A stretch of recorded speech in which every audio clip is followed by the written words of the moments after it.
Hi hello friends, എല്ലാ കൂട്ടുകാർക്കും ഷാൻവി വ്ളോഗിൻ്റെ പുതിയൊരു വീഡിയോയിലേക്ക് സ്വാഗതം.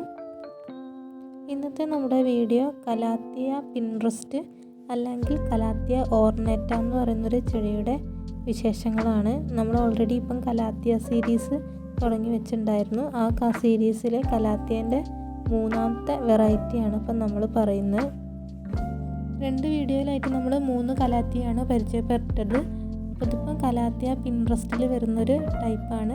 നല്ല നീളത്തിലുള്ള ലീവ്സ്, അതിൻ്റെ ഇടയിൽ കൂടെയുള്ള ഈ പിങ്ക് കളറിലുള്ള സ്ട്രൈപ്പാണ് ഈ ചെടിയുടെ ഏറ്റവും വലിയ പ്രത്യേകത. കൂടുതലായിട്ടും നമ്മൾ ഇൻഡയറക്റ്റ് സൺലൈറ്റിലാണ് കലാത്തിയ വെക്കാറ്. എന്നാൽ തീരെ സൂര്യപ്രകാശം വേണ്ടാത്ത ഒരു കലാത്തിയാണ് ഈ കലാത്തിയ പിൻട്രസ്റ്റ്. കാരണം എന്താ വെച്ചാൽ ഈ ഒരു ഷെയ്ഡുള്ള സ്ഥലത്ത് വെച്ചാൽ മാത്രമേ ഈ ഒരു ഇലകളിൽ ഈ പിങ്ക് സ്ട്രൈപ്പ് കാണുള്ളൂ എന്നാണ് ഒരു പ്രത്യേകത. നമ്മൾ കുറച്ച് ഡയറക്റ്റ് സൺലൈറ്റ് അല്ലാതെ കിട്ടുന്നൊരു ഭാഗത്തേക്ക് വെച്ചിട്ടുണ്ടെങ്കിൽ ഈ ഒരു പിങ്ക് കാണുന്ന ഭാഗത്തൊക്കെ നിങ്ങൾക്ക് ഓഫ് വൈറ്റ് കളറായിരിക്കും കാണുക.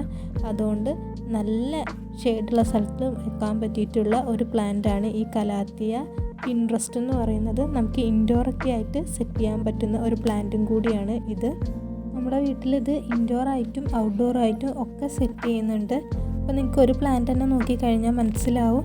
ഡയറക്റ്റായിട്ട് ലൈറ്റ് അടിക്കുന്ന ഭാഗത്ത് ഒരു പിങ്ക് കളറിന് പകരം ഒരു വൈറ്റ് കളറിലാണ് എൻ്റെ സ്ട്രൈപ്പ് വന്ന്. പോരാത്തതിന് വെയിലടിക്കുന്ന ഭാഗത്ത് ഈ ചെടിയുടെ ഇലയൊക്കെ പെട്ടെന്ന് കരിഞ്ഞു പോകുന്നുണ്ട്. അപ്പോൾ ഇതിൻ്റെ ഒരു കെയർ എന്ന രീതിയിൽ നമുക്ക് ഇടയ്ക്കിടയ്ക്ക് ഇങ്ങനെ കരിഞ്ഞു പോകുന്ന ലീവ്സൊക്കെ ഒന്ന് കട്ട് ചെയ്ത് കൊടുക്കണം. നല്ല ഷെയ്ഡുള്ള ഏരിയ തന്നെ ഈ ഒരു ചെടി പ്ലേസ് ചെയ്യാൻ നോക്കുക. ഇലകൾക്കൊക്കെ വെള്ളം നന്നായിട്ട് സ്പ്രേ ചെയ്ത് ഫ്രഷ് ആക്കിയിട്ട് വെക്കാനും വേണ്ടി ശ്രമിക്കുക. ഇതിപ്പം ഡയറക്റ്റായിട്ടുള്ള ഒരു ഇൻഡയറക്റ്റ് ആയിട്ടുള്ള ലൈറ്റ് തട്ടുന്ന ഭാഗമാണ് നിങ്ങൾ കാണുന്നത്. അവിടെയൊക്കെ ഒരു വൈറ്റ് കളറിലാണ് ഇതിൻ്റെ ആ ഒരു സ്ട്രൈപ്പ് വന്നിരിക്കുന്നത്. ഇനി നമുക്ക് ഈ ഒരു ചെടിയുടെ പോട്ടി മിക്സ് പരിചയപ്പെടാം. സാധാരണ ഗാർഡനിങ് സോയിലും കുറച്ച് ചാണകപ്പൊടിയും പിന്നെ നമ്മൾ കരിയിലേൻ്റെ വേസ്റ്റൊക്കെയാണ് ഈ ചെടിക്ക് ഇട്ട് കൊടുക്കാറ്. ഇതൊക്കെ നമ്മളിപ്പോൾ ഔട്ട്ഡോറായിട്ട് വെച്ചിട്ടുള്ളൊരു ചെടിയാണ്. വെയിൽ തട്ടുന്ന ഭാഗത്തൊക്കെ നല്ല വൈറ്റ് കളറിലാണ് ഇതിൻ്റെ സ്ട്രൈപ്പ് വന്നിട്ടുള്ളത്.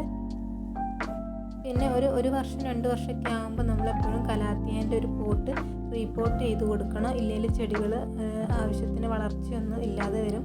വളരെ പെട്ടെന്ന് ഒരുപാട് തൈകൾ ഉണ്ടാകുന്നൊരു വെറൈറ്റി ഉള്ളൊരു വിഭാഗം കൂടിയാണ് ഈ കലാത്തിയ പിൻട്രസ്റ്റ് എന്ന് പറയുന്നത്. അപ്പോൾ നമ്മൾ ഇപ്പോൾ ഒരു ചെടി റീപോർട്ട് ചെയ്യുന്നത് എങ്ങനെയാണെന്ന് നിങ്ങൾക്ക് കാണിച്ചു തരാം. അപ്പോൾ നമ്മൾ ഒരു ചെടിയിൽ നിന്ന് അത്യാവശ്യം ഈ ഒരു പിൻട്രസ്റ്റിൻ്റെ എല്ലാ തൈകളും എടുത്ത് മാറ്റുന്നുണ്ട്. എന്നിട്ട് അത്യാവശ്യം നല്ല തൈകൾ മാത്രം എടുത്തിട്ട് ഒരു പോട്ടിലേക്ക് മാറ്റി വെച്ച് കൊടുക്കുകയാണ് ചെയ്യുന്നത്. അതിൽ നമ്മൾ കരിഞ്ഞ ഇലകളൊക്കെ മാറ്റണം.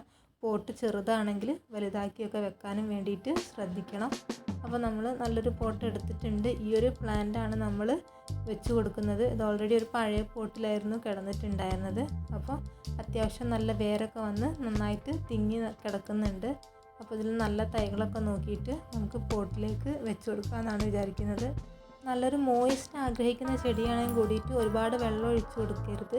നമ്മൾ എടുക്കുന്ന ഡ്രെയിനേജ് പോട്ടിന് ഹോളുണ്ടെന്ന് ഉറപ്പ് വരുത്തണം. ഇത് നമ്മൾ വീട്ടിൽ തന്നെ ഉണ്ടാക്കിയിട്ടുള്ളൊരു പോട്ടാണ്. ഓൾറെഡി നമ്മളതിന് ഹോളൊക്കെ ഇട്ട് കൊടുത്തിട്ടുണ്ട്. നല്ല നീർവാർച്ചയുള്ള മണ്ണിൽ വേണം ഈ ഒരു ചെടി വെച്ച് കൊടുക്കാൻ വേണ്ടിയിട്ട്. ഒരു കാരണവശാലും വെള്ളം കെട്ടിക്കിടക്കാൻ പാടില്ല. അപ്പോൾ ആദ്യം നമ്മൾ ഇട്ട് കൊടുക്കുന്നത് കുറച്ച് കരിയില വേസ്റ്റുകളൊക്കെയാണ്. പിന്നെ കുറച്ച് ചാണകപ്പൊടിയും അതുപോലെ തന്നെ കുറച്ച് ചകിരിച്ചണ്ടിയും കൂടി മിക്സ് ചെയ്തിട്ട് നമ്മൾ ഇട്ട് കൊടുക്കുന്നുണ്ട്. ബാക്കി നമ്മൾ ഗാർഡനിങ് സോയിലും കൂടിയാണ് മിക്സ് ചെയ്ത് കൊടുക്കുന്നത്. അതിനുശേഷം നമ്മുടെ ഈ ഒരു ചെടി ഇറക്കി വെച്ചതിന് ശേഷം ബാക്കി ഭാഗത്തും കൂടി നമുക്ക് മണ്ണിട്ട് ഈ പോട്ടൊന്ന് സെറ്റായിട്ട് എടുക്കാം. നമുക്ക് ഇൻഡോറൊക്കെ ആയിട്ട് വെക്കുന്നതായിരിക്കും ഈ ഒരു ചെടി ഏറ്റവും നല്ലത്. കാരണം ഈ ഇലയുടെ ഒരു വെറൈറ്റി എപ്പോഴും നമുക്ക് നല്ല ഭംഗിയിൽ കിട്ടുള്ളൂ.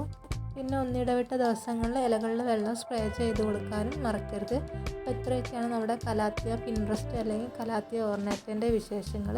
ഇഷ്ടപ്പെട്ടാൽ ലൈക്ക് ചെയ്യുക, ചാനൽ സബ്സ്ക്രൈബ് ചെയ്യുക. പുതിയൊരു വീഡിയോയുമായിട്ട് വരുന്നവരെ എല്ലാ കൂട്ടുകാർക്കും ബൈ ബൈ.